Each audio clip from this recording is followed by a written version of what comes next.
G'day everyone, Greg here from Fishbait Films, and we're back to the Birdwood Sub, BNSF, Birdwood Subdivision. I forgot the name of the damn layout. Anyway, well, some of you are probably having a heart attack at this point right now. So, 911. But, that's why it's been a while getting this update done, because I've been busy learning. There's no point in showing you how to do something if I'm not good at it, is there? No. Not that I'm that good, but I'm actually quite impressed with some of this rock stuff for a first attempt. So here is a one I prepared earlier. This is one of the old woodland scenic molds that we were casting before.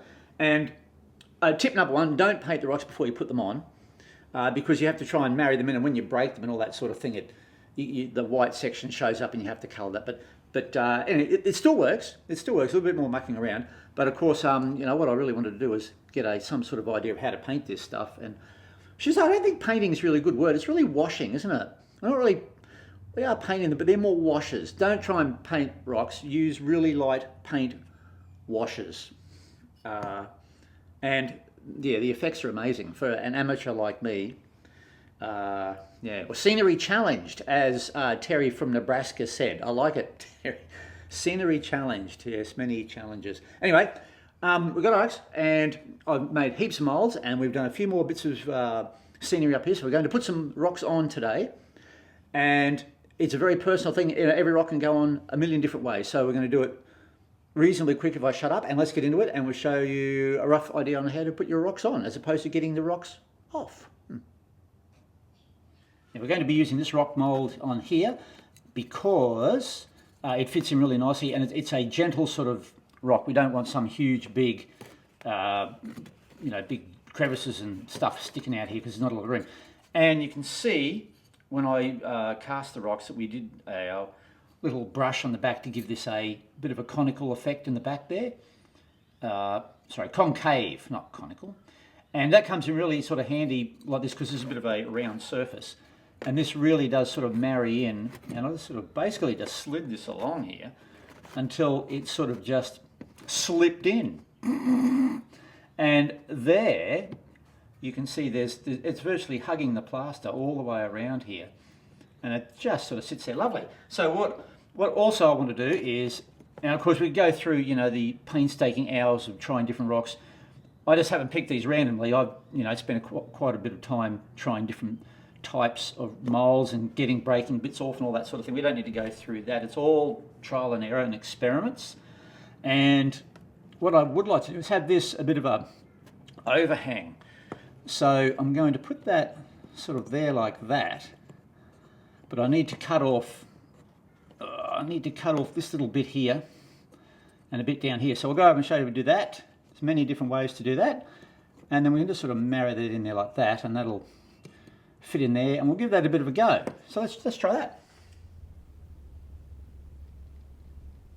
So the first step is to mark where your two rocks are going to go. Don't use a biro like I did. I couldn't find my Sharpie. It's there somewhere, but anyway, felt pens are much better. Use a Sharpie or something like that to give you a rough outline.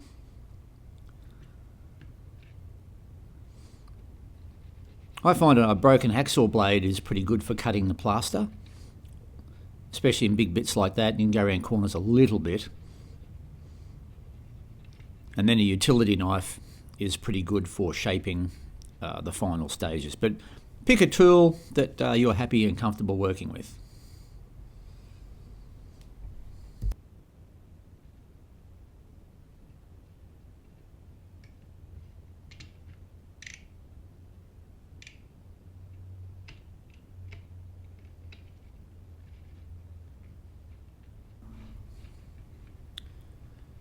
Just keep test fitting the plaster rocks together until you're happy with the result. We just need to take a little bit off the corner here. Also be careful where I have my thumb there. Be careful not to break that bit. I've done that a couple of times, so when you're levering off to cut something with your thumb, be careful not to break that. I'm just going to scallop out the back here a little bit so it sits a little bit better, a bit neater on the angle. The old knife is really good for that.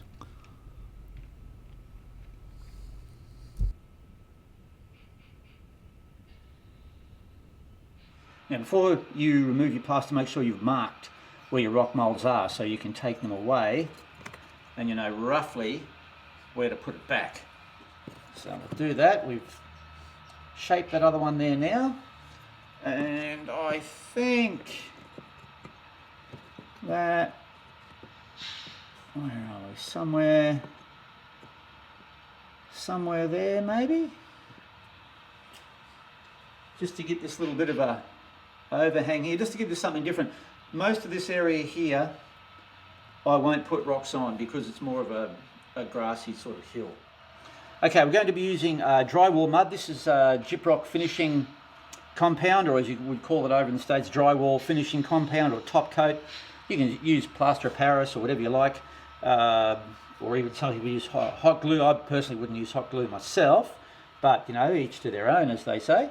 And I've just mixed a little bit more water with this to make it a little bit more runnier. And I'm using, to apply it, I'm using a, what do they call this? This is a sculpting spatula. And this is really good for putting plaster around little fine areas when you're filling in stuff. But you can use a paddle pop stick, whatever you like. So that, and then the first thing we have to do is wet the area here where we're going to be sticking the rock. There we go. Don't forget to also wet the back of the rock. These little spray bottles are a real good idea too. Get yourself one of these.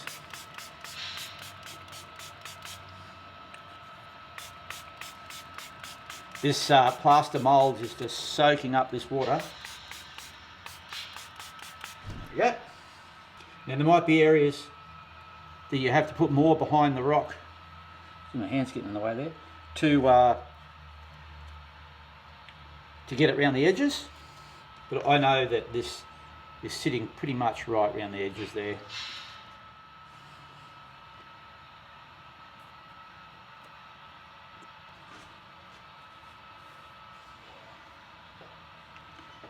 Now I'm going to just give that a bit of a wiggle.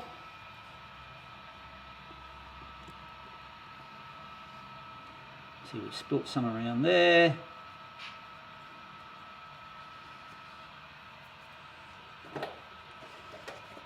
That's where the old wet brush comes in handy. Just get rid of that.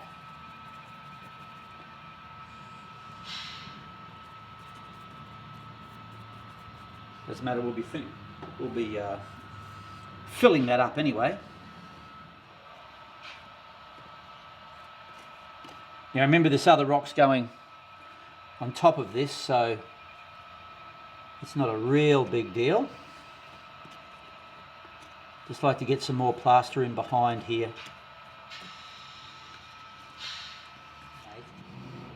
And sometimes when you leave plaster like rough like that, it looks like more rocks, and that's the mistake I made in the first few rocks that I did.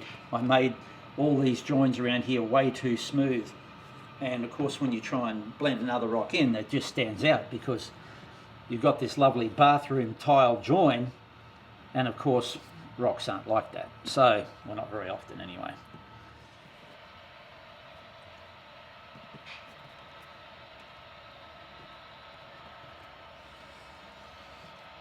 Now, you know, this takes, the rock wall that I'll show you a bit later on took me about a week to do. It really is slow and painstaking stuff.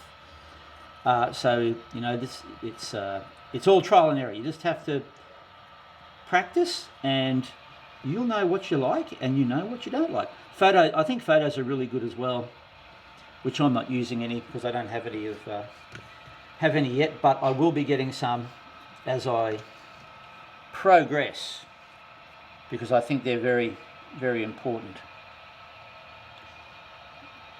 Okay. Now I know we need quite a bit down here and around this area there.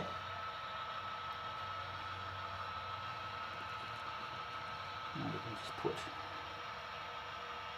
a little bit up here.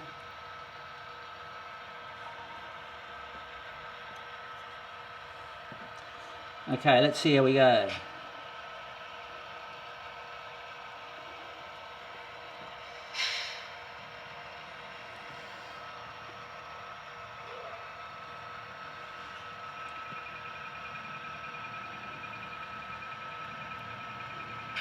Now see what I mean about being rough? I used to get in there and smooth it all out like a, you know, bathroom tile, and you really don't have to do that. So I'd get in there and I'd smooth all this out, make sure you couldn't see anything, where really, as long as you just blend it in a little bit, like that. And of course it depends on, you know, what bit you're doing too. Like there's some areas where you do want it to be smooth, but I've quickly learned that, you know, there are some times where, I mean, you don't go at it like a bull at a gate, but so if I was to smooth this joint off there really, really well, you would notice it a lot more, because it would look like, why is there a really smooth bit here and, you know, ragged bits everywhere else? You might even say that I've actually done that a bit too smooth already, you know? Like, rather than do we just go in there with this thing. So these tools are made for sculpting, or a sculpting palette. Well, sometimes painters use them for putting paint on, you know, paint on paintings and stuff. And there's like literally 50 different types of these you can buy, different shapes. And so to me that looks better, just roughing that up there. Like, tell me what you think, you people who can do scenery. For God's sake, tell me how to do this, will you? But anyway, I'm not going to smooth that off. I think I'm more happy with that. I'll just go around the top there and fill a few bits in up here.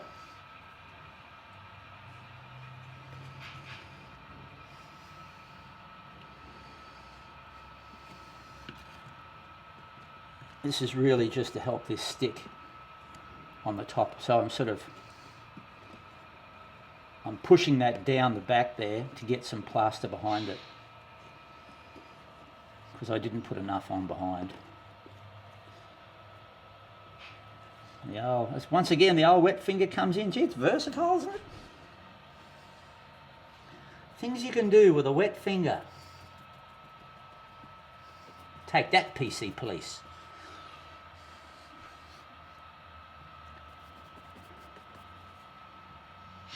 Rightio.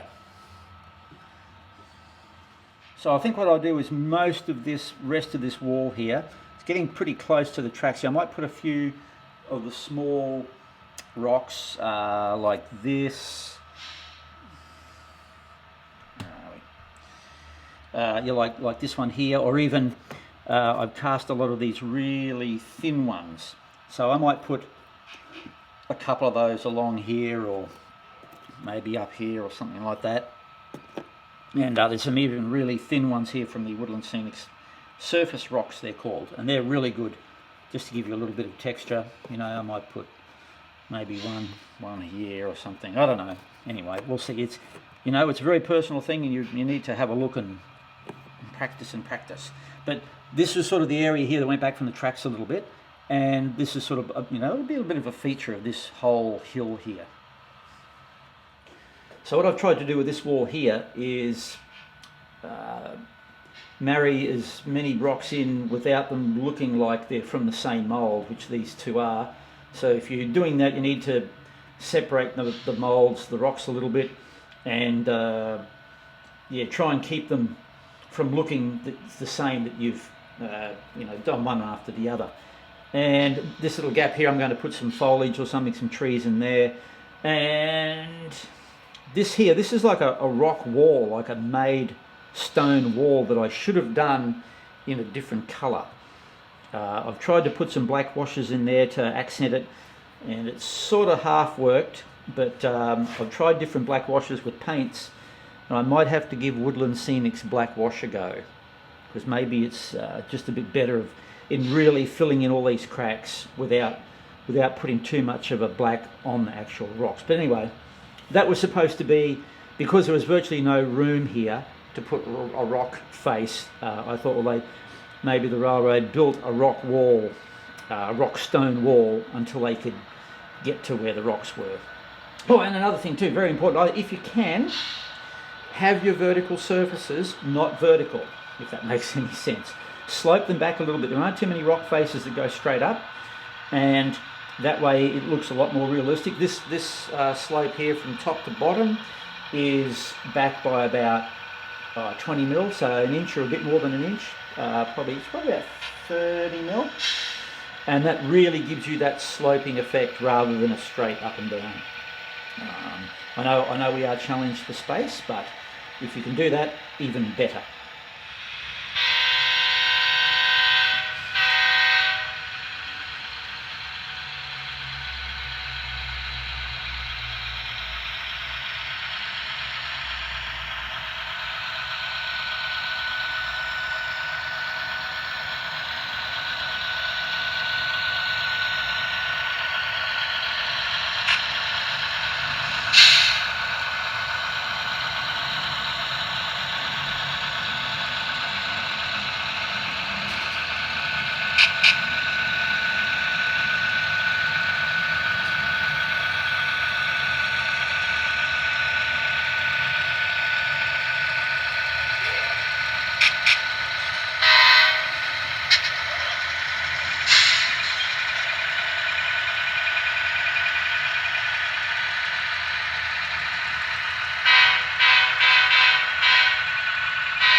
Now also when you're coming out, if you've got a concrete bridge or a tunnel or something that you want to put the rocks up to, this took quite a while. I shaved the back of this mould here at the angle so it sat nicely up against this abutment here, or concrete pillar or casting, whatever. And so it looks like they've cut the rocks and then the bridge has been put behind. So that took a little bit of time, and the same with the ones up top here. Another thing to realise, as I said before, when you're using multiple rock moulds, these two rock moulds are the same. You can sort of see it a little bit here on the tops here. But of course when you cast them, as we said in the casting video, if you fill the moulds to different levels, you'll get a different profile. So you can see this profile here is a little bit bigger than this one, but they still sort of stood out. So I put another piece in the middle here just to sort of take that off. And this one's a little bit darker here, so I think that works not too bad. So if you're using multiple moulds, especially maybe in a series like that, just be careful that you don't look like you're doubling up. Another thing to be careful with too is when you're going over, as I did before, as I said before, with trying to get all the gaps smooth and everything like that, you go over with your wet brush and you're brushing everything with water. You tend to take off all the nice little reliefs here, all the detail, because you just wipe them off. You erase them off the plaster with the wet brush. So keep the wet brush away, Trent, just around the edges. And as we did in our little bit before, less is more, I think, when you're trying to clean up joints. So in here, I've actually gone in and put some sculptor mold in just to give it some texture back, because they really did look like I've gone through with a silicone gun, or as you say in America, a caulking gun, and filled all the edges to make it look super smooth. So I've been trying to fix that. Unfortunately, I can't get some of the detail back, but I could always go through with a Stanley knife and carve a bit more in there. But lessons learned, Trent says. Now these are the first rocks I actually put on the layout. As you can see, I've tried to be a bit fancy and go above the baseboard here with this rock, and then I've cut a couple of little other bits and married them into the back, and that worked out okay. But once again, gone too crazy with the wet brush trying to smooth out all the lines, and I've rubbed quite a bit of detail off these rocks here, but it's not too bad. Not too bad.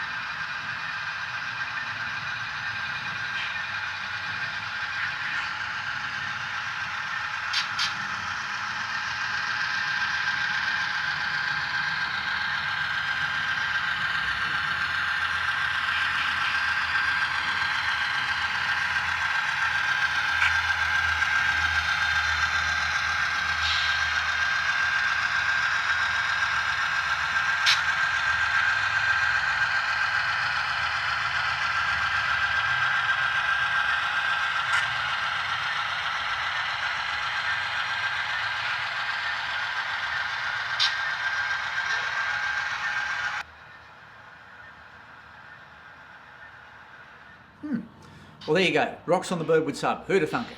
Anyway, let me know what you think, what I need to change, what I need to improve, what's good, what's bad, and all that sort of thing. And on the next update, we'll be doing Sculptor Mold, the Australian-made Sculptor Mold. Because the American stuff's very expensive here, obviously it has to come all the way. The Australian stuff is called Sculpted, I think. I'll make sure I'm right for the next one. And it's basically exactly the same from what I can look at the videos and all that sort of thing. And so for all your Aussie modelers, Sculpted. I'll do that in an upcoming video, and that gets us the texture here, and it looks like dirt sort of thing. Exactly the same as Sculptor Mold. So we do that. Thanks again. Hope you enjoyed it. And yeah, I hope not too many heart attacks from seeing scenery actually on the Birdwood sub. So thanks for your support, and we'll see you very, very soon, as Benny Hill would say. Bye-bye.